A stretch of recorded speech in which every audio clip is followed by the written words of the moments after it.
ایک دفعہ کی بات ہے، ایک جنگل میں ماما چڑیا، پاپا چڑیا اور ان کا بیٹا بنٹی رہا کرتے تھے۔ وہ بہت خوش تھے۔ بیٹا میری بات سنو، میں اور تمہارے پاپا باہر دانا لینے جا رہے ہیں، گھر کوئی بھی آئے تم دروازہ مت کھولنا۔ ٹھیک ہے بنٹی، سمجھ گئے نا تم اپنی ماما کی بات، ہم جلدی آ جائیں گے، تم فکر مت کرنا، ٹھیک ہے؟ ٹھیک ہے پاپا، آپ جاؤ، میں پیچھے سے گھر کا اور اپنا دھیان رکھوں گا، آپ بے فکر ہو کر جا سکتے ہیں۔ پھر پاپا چڑیا اور ماما چڑیا وہاں سے اڑ جاتے ہیں اور جنگل کی طرف نکل جاتے ہیں۔ باہر بہت تیز بارش شروع ہو جاتی ہے۔ جب وہ ایک درخت کے پاس سے گزر رہے ہوتے ہیں تو وہ درخت ان دونوں پر آ کے گر جاتا ہے، جس کی وجہ سے ان دونوں کی وہی موت ہو جاتی ہے۔ پاپا چڑیا اور ماما چڑیا تو ایک ساتھ مر جاتے ہیں۔ جب بارش رکتی ہے تو کالو کوا ٹونی چڑیا کے پاس جاتا ہے۔ وہ ٹونی چڑیا کے گھر جاتا ہے اور اس کے پاس جا کر بیٹھ جاتا ہے۔ ٹونی چڑیا میری بات دھیان سے سنو، تمہارے ممی پاپا جنگل میں جا رہے تھے اور بارش اور طوفان بہت تیز تھے، اس لیے ایک درخت ان پہ گر پڑا اور وہ دونوں وہیں مر گئے۔ یہ نہیں ہو سکتا، اب میں کیا کروں گی؟ میں تو اکیلی ہوں اور مجھے اب کوئی سنبھالنے والا بھی نہیں، میں تو اتنا بھی نہیں کر سکتی کہ یہ گھر چلا سکوں، اب میرا کیا ہوگا؟ تم فکر مت کرو، ہم تمہیں اسی وجہ سے تو لینے آئے ہیں کہ تمہارے ممی پاپا نہیں ہیں، اب تم ہمیشہ ہمارے ساتھ رہا کرو گے، کیونکہ ہمارا کوئی بیٹا تو ہے نہیں، تم ہی صحیح۔ پھر کالو کوا ٹونی چڑیا کو وہاں سے لے جاتا ہے اور اپنے گھر کی طرف چال دیتا ہے۔ گھر میں ٹونی چڑیا کو دیکھ کر اس کی بیوی بولتی ہے، ارے تم اس کو لے آئے میرے منع کرنے کے باوجود بھی، کوئی بات نہیں، اب بیٹا تم ہمارے ساتھ رہو گے اور ہم ہی تمہیں کھلائے پلائیں گے، ٹھیک ہے؟ اور کیا، اگر جنگل والوں نے مجھے نہ کہا ہوتا تو میں اس کو کبھی نہ لاتا، لیکن سرپنچ نے کہا ہے اس لیے میں اس کو لے آیا، ورنہ میں تو نہ جانے والا تھا۔ آپ لوگوں کا شکریہ، اگر آپ نے مجھے نہ لیا ہوتا تو مجھے کون پالتا؟ آپ دونوں کا میں زندگی بھر بھی شکر ادا نہیں کر سکتا، آپ کا شکریہ۔ پھر وہ اس کو کھانے کے لیے انار لا کر دیتے ہیں اور ٹونی چڑیا بہت مزے سے کھاتی ہے۔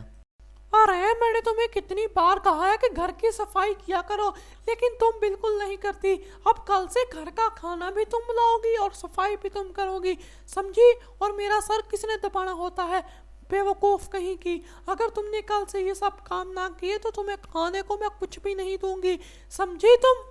اس طرح کچھ ہی دنوں بعد وہ دونوں ٹونی چڑیا کو تنگ کرنا شروع کر دیتے ہیں اور اس کو تانے دینے لگتے ہیں، جس کی وجہ سے ٹونی چڑیا یہ سوچتی ہے کہ میں اب یہاں نہیں رہ سکتی اور وہ وہاں سے اڑ کر بھاگ جاتی ہے۔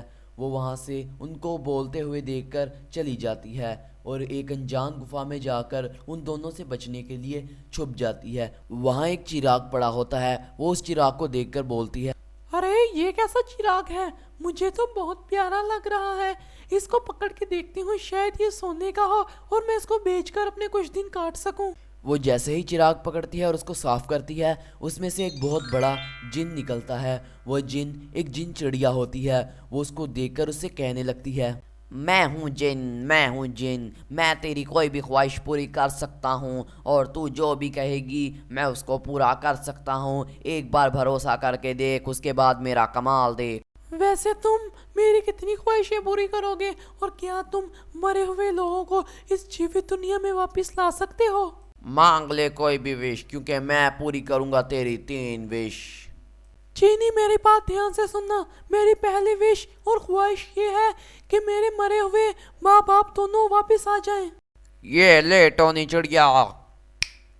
پھر ٹونی چڑیا کے ماں باپ ان کے گھر کے پاس پرکٹ ہو جاتے ہیں۔ ممی پاپا، وہ جو کالو کوا اور گوری کوی ہے نا، وہ انہوں نے مجھے آپ دونوں کے مرنے کے بعد سنبھال لیا اور انہوں نے مجھے بہت تنگ کیا، جس کی وجہ سے میں وہاں سے بھاگ گیا اور مجھے آگے جا کے ایک جن کا چراغ ملا جس نے آپ دونوں کو مجھے واپس لوٹایا۔ ہاں جی، میں نے تو کہا تھا کہ دھیان سے جائیں، اب ہم وہاں مارے گئے تھے، اگر آج یہ جن نہ ہوتا تو ہمارا بیٹا آج اکیلا رہ جاتا اس جنگل میں۔ اب ہم آ گئے ہیں نا، اب تو اکیلا نہیں نہ رہا بیٹا، چلو اب گھر چلتے ہیں، پرانی باتوں کو تو آپ مٹی ڈالو ان پہ، چلو اب۔